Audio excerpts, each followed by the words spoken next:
میرا سوال یہ ہے، اسلامی نقطۂ نظر سے کسی نسلی، مذہبی یا نظریاتی گروہ کے لیے کسی موجودہ ریاست سے علیحدگی اختیار کرنا کب جائز ہوتا ہے؟ اسلامی نقطۂ نظر میں مثال ہماری تو حضرت صلی اللہ علیہ وسلم کی ہے. ٹھیک ہے، آپ مکے میں رہے، 13 سال رہے، سختیاں برداشت کرتے رہے. وہاں جو کفار مکہ تھے وہ مذہبی طور پہ بھی نقصان پہنچاتے رہے، اور نسلی لحاظ سے بھی ان کا جو معیار تھا وہ بہت گرا ہوا تھا.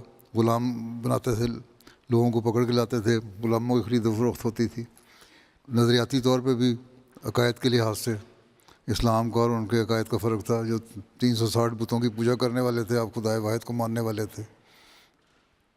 تو وہ ساری مثالیں ہونے کے باوجود آپ نے ان کے خلاف وہاں جہاد نہیں کیا. اور جب اللہ تعالیٰ نے کہا کہ ہجرت کر جاؤ تو تب آپ نے ہجرت کی. اس سے پہلے آپ نے اپنے لوگوں کو حبشہ بھیجا اور ہجرت کرنے کے لیے کہا. اس کے بعد خود نہیں کی، کہا مجھے حکم نہیں اللہ تعالیٰ کا. پھر جب وقت آیا تو خود بھی ہجرت کر لی. اللہ تعالیٰ نے جب فرما دیا تو نبی کو تو اللہ تعالیٰ نے بتا دیا کہ اب وقت ہے ہجرت کا. تو ہمارے لیے تو یہی، جیسے پہلے میں نے ان کو بات کی ہے کہ جب ایسے حالات پیدا ہو جاتے ہیں تو پھر یہ آپ خود سوچیں کہ کب ہم نے ہجرت کر کے کسی ایسی جگہ جانا ہے جہاں امن ہو، نسلی امتیاز نہ ہو، مذہبی آزادی ہو. پاکستان سے اب ہجرت کر کے آئے، آپ لوگوں کے سامنے مثال ہے. کس لیے آئے؟ گو یہاں آ کے بھول گئے کہ ہم کس لیے آئے تھے. آئے تو اس لیے تھے کہ مذہبی آزادی نہیں تھی، اذان نہیں دے سکتے تھے، اسلام نہیں کہہ سکتے تھے، کلمہ نہیں پڑھ سکتے تھے، لا الہ الا اللہ محمد رسول اللہ نہیں کہہ سکتے تھے، نمازیں نہیں پڑھ سکتے تھے. اس لیے آپ نے کہا کہ مذہبی آزادی کے لیے ہم ہجرت کر جائیں. تو ہجرت کر کے یورپ میں بھی آئے، امریکہ میں آئے، دوسرے ملکوں میں گئے، لیکن یہاں آ کے بھول گئے اور دنیا میں ڈوب گئے. اس مقصد کو بھول گئے جس کے لیے آئے تھے. نہ اللہ یاد رہا، نہ رسول یاد رہا، اور بس دنیا داری رہ گئی یاد. تو اگر یہی کچھ کرنا ہے تو پھر آپ سے کیا سلوک کرے گا اللہ تعالیٰ؟ پہلے تو بتاؤ نا، جس مقصد کے لیے آئے تھے وہ مقصد پورا کر دیا. اگر نہیں کیا پھر اللہ سے امید بھی نہ رکھو کہ آپ سے پھر وہ کوئی بہتری کی سلوک کرے. ہاں، اگر اس مقصد کو پورا کر رہے ہیں جو لوگ، ان سے اللہ تعالیٰ کرتا بھی ہے، ان کو بہت ریوارڈ بھی دیتا ہے اور مل بھی رہا ہے. تو مذہبی آزادی کے لیے تو آپ نے یہ صورت اختیار کی کہ کب وہ جائز ہوگا. اس وقت جائز ہوگا جب وہ بندیاں لگیں اور آپ لوگوں نے ہجرت کی وہاں سے. کچھ لوگ ہجرت نہیں کر سکے. قرآن شریف میں بھی اللہ تعالیٰ فرماتا ہے نا، تم نے کیوں نہیں تسلیم کیا، ہجرت کر جاتے اگر تمہیں خوف تھا. انہوں نے کہا ہجرت کے وسائل نہیں تھے.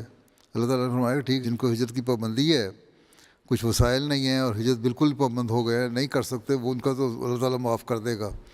لیکن اگر وسائل ہیں اور تم لوگ ہجرت کر سکتے ہو تو کرو، تاکہ مذہبی آزادی حاصل ہو.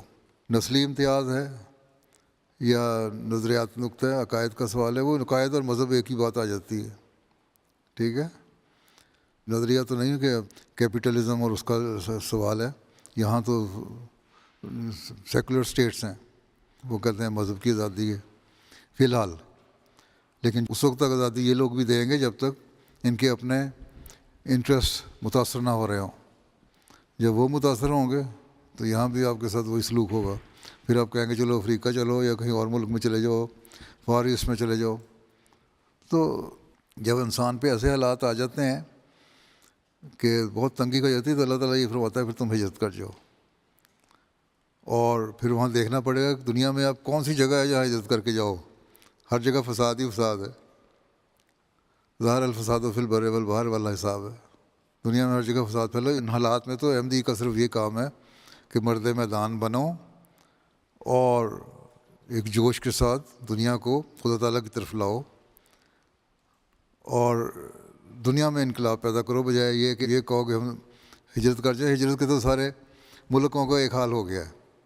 نہ اسلامی ملک رہا ہے، نہ عیسائی ملک رہا ہے، نہ یورپ رہا ہے، نہ افریقہ رہا ہے، نہ امریکہ رہا ہے. کہاں جاؤ گے؟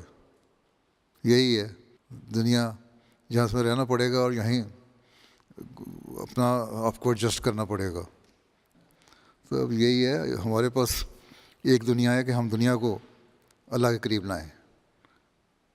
ہجرت تو آپ نے کر لی اس مقصد کے لیے، اس ہجرت کو مقصد کو پورا کر لیں تو ابھی بھی آپ کچھ کر سکتے ہیں.